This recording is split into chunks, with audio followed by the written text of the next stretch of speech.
going to see just what the Prime Minister, Stephen Harper, has to say.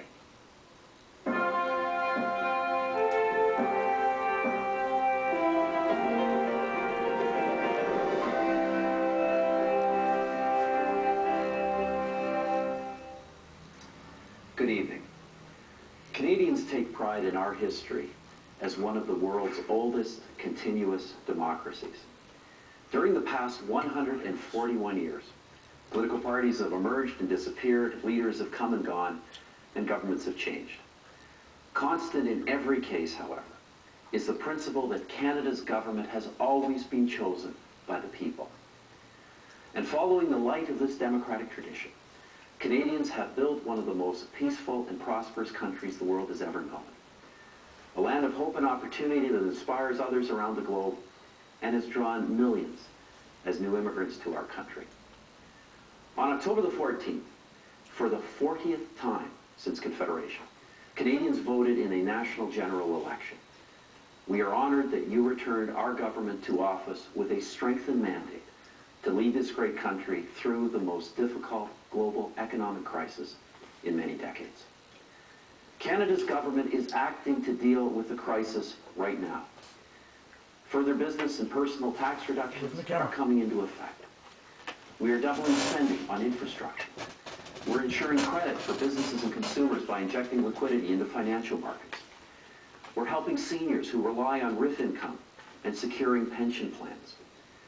We're implementing the Automotive Innovation Fund, and working with the Government of Ontario, we are undertaking due diligence on any further requests for assistance from the auto industry. We're increasing support and incentives for manufacturers, the forestry sector, and others to pursue business opportunities. We're implementing agreements with the provinces to enhance labor mobility. And next month, on January the 27th, we will bring in a budget which will contain additional measures to boost Canada's economy, while making sure we avoid a long-term structural deficit in the finances of Canada. In preparation for that budget, we are consulting widely with Canadians, meeting with the premiers of our provinces and territories, and working in collaboration with our international partners in the G20. The Minister of Finance will be consulting with the business community and interest groups. We are consulting with and expect to hear more from the opposition parties in Parliament. We hope they bring forward specific proposals. We have invited them to do so. In fact, we have already changed some of our own proposals to meet their concerns. Unfortunately, even before the government has brought forward its budget, and only 7 weeks after a general election, the opposition wants to overturn the results of that election. Instead of an immediate budget, they propose a new coalition, which includes the party in Parliament whose avowed goal is to break up the country. Let me be very clear. Canada's government cannot enter into a power-sharing coalition with a separatist party. At a time of global economic instability, Canada's government must stand unequivocally for keeping the country together. At a time like this, a coalition with separatists cannot help Canada. And the opposition does not have the democratic right to impose a coalition with the separatists they promised voters would never happen. The opposition is attempting to oppose this deal without your say, without your consent, and without your vote. This is no time for backroom deals with the separatists. It is a time for Canada's government to focus on the economy and specifically on measures for the upcoming budget. Stay away from the TV. This is a pivotal moment in our history. We Canadians are inheritors of a great legacy, and it is our duty to strengthen and protect it for the generations still to come. Tonight, I pledge to you that Canada's government will use every legal means at our disposal to protect our democracy, to protect our economy, and to protect Canada. Thank you, and good night. Stephen Harper speaking from his office on Parliament Hill on a message that was recorded about an hour or so ago and delivered to the networks for release at this time. So now the turn of the Liberal leader, Dion.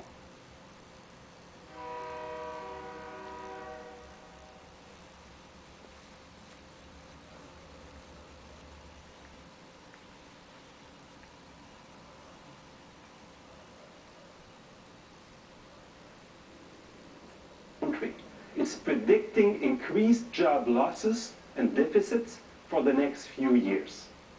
The federal government has a duty to act and help Canadians weather this storm. Stephen Harper still refuses to propose measures to stimulate the Canadian economy. His mini-budget last week demonstrated that his priority is partisanship and settling ideological scores.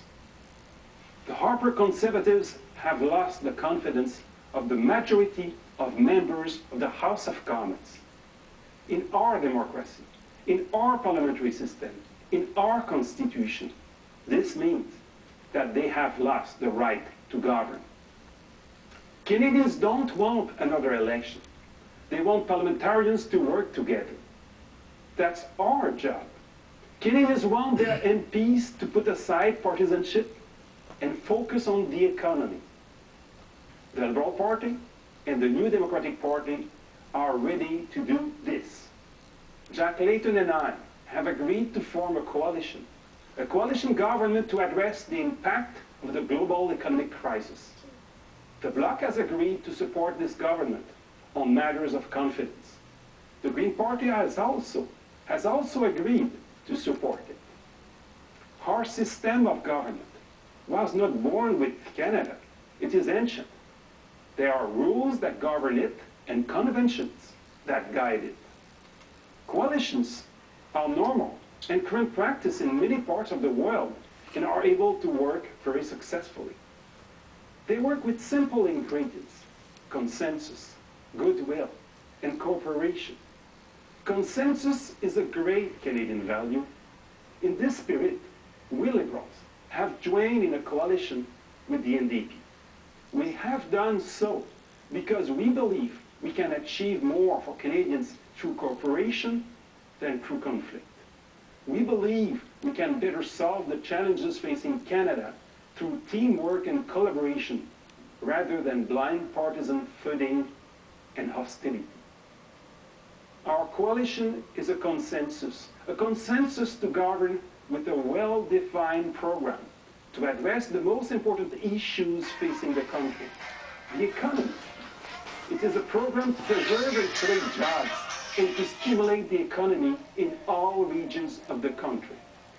The elements of the program need to be spelled out, and this is what we will do if we are allowed to present it to the House of Commons, your House of Commons. We share the frustration Canadians have about the political crisis that has been allowed to take prominence over the more important economic challenges we face.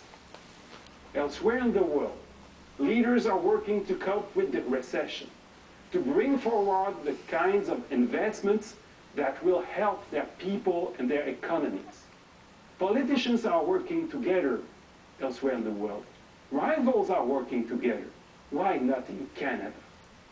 Mr. Harper's solution is to extend that crisis by avoiding a simple vote, by suspending Parliament and continuing the confusion.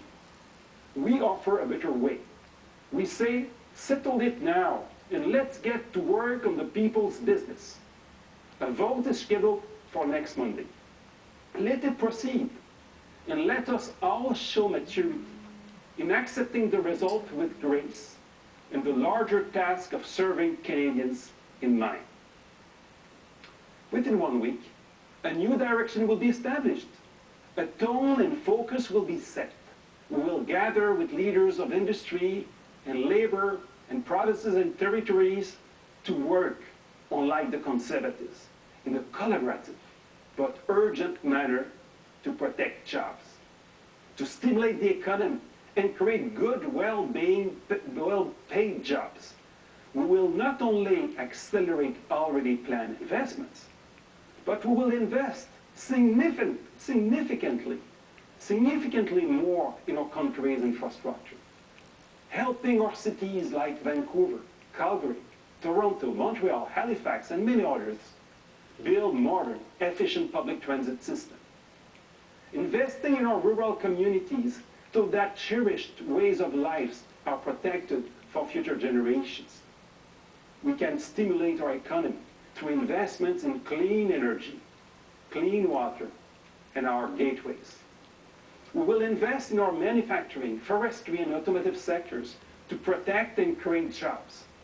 We believe that in these tough economic times, government has a role to play.